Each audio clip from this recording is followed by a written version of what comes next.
Ayan ang mga boys, mga nag-aantay ng service. Service ng ampal na nanakawan ng battery. Ano? Ha? Ampal boys.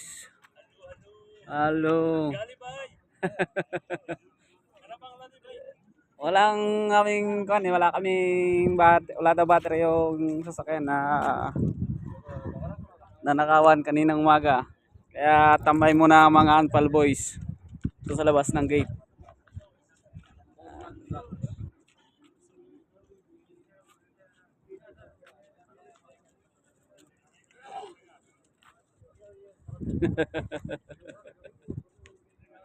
Ayo boys ha. Ayo Mia Kalbo. Kamis.